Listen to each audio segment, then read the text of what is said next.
सरकारले भारतको सेरम इन्स्टिच्युटसँग 50 लाख मात्रा खोप खरिदका क्रममा कमिसन मागेर प्रक्रिया नै रोकेको एजेन्ट कम्पनीलाई फेरि खोप ल्याएर बेच्ने अनुमति दिएको छ। खोप खरिदमा कमिसन मागेर सरकारी प्रक्रियालाई नै अलपत्र पारेको त्यही एजेन्ट हुकुम डिस्ट्रिब्युटर्सलाई कोभिसिल्ड खोप ल्याएर बिक्री गर्न अनुमति दिएको हो। हुकम डिस्ट्रिब्युटर्सलाई बुधबार औषधि व्यवस्था विभागले कोभिसिल्ड खोप निर्यातको लागि अनुमति दिएको छ। यो व्यापारी विजय दुगड, अभिषेक दुगड, सूरज वैद्य र ऋतु सिंह वैद्य समेतको स्वामित्वको कम्पनी हो। यसका बारेमा बुझ्नुभन्दा अगाडि के जान्न जरुरी छ भने नेपाल सरकारले भारतको सेरम इन्स्टिच्युटलाई $4 अर्थात् 472 रुपियाँको हिसाबले 20 लाख मात्रा खोप खरिदका लागि 80% रकम अग्रिम भुक्तानी दिएको थियो। त्यसै बमोजिम फागुन 9 मा 10 लाख डोज खोप आयो पनि बाँकी 10 लाख डोज अझै आएको छैन। त्यसपछि सरकारले 50 लाख खोप खरिदका लागि सेरमसँग सोझै सम्पर्क गरी प्रक्रिया अगाडि बढाउने तयारी थाल्यो।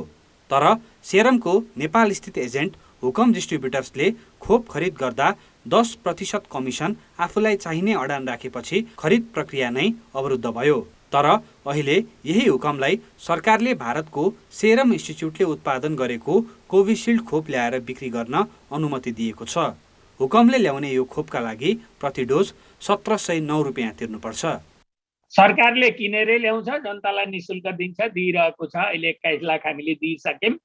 अब प्राइभेटले ल्याएर कसैले चाहिँ रिजनेबल प्राइसमा पाएर कसैले किनेर लगाउँछ भने त्यो पनि नेपाल सरकारले व्यवस्था गरेको नीति नियममा बसेर लगाउने हो। त्यो पनि त्यसो भएको भएर त्यो ल्याउँदाखेरि बेफाइदा होइन, पैसाले किनेर लाउनेहरूलाई चाहिँ पाउने हुन्छ। हुकम बाहेक विभागले भारत बायोटेकले उत्पादन गरेको कोभ्याक्सिन खोप ल्याउनका लागि इब्राल्ड फार्मास्युटिकल्सलाई पनि अनुमति दिएको छ।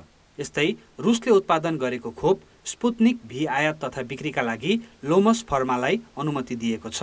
यदि हुकमले अवरोध नगरेको भए अनुदानमा आएको 472 रुपियाँको दरभन्दा थोरै मात्र महँगो पर्थ्यो र खोप यसअघि नै आइपुग्थ्यो।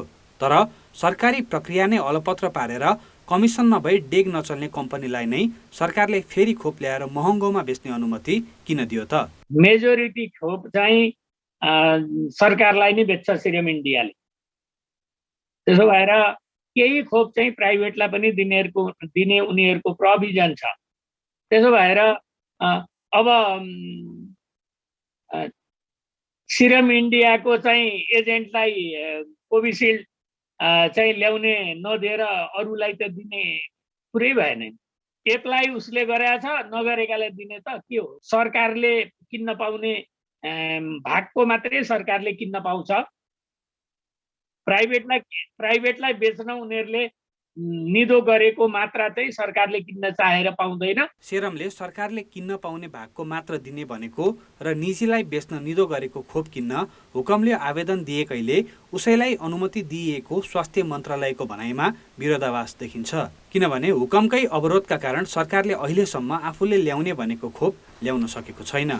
कान्तिपुर समाचारका लागि कृपाल गौतम, काठमाडौँ।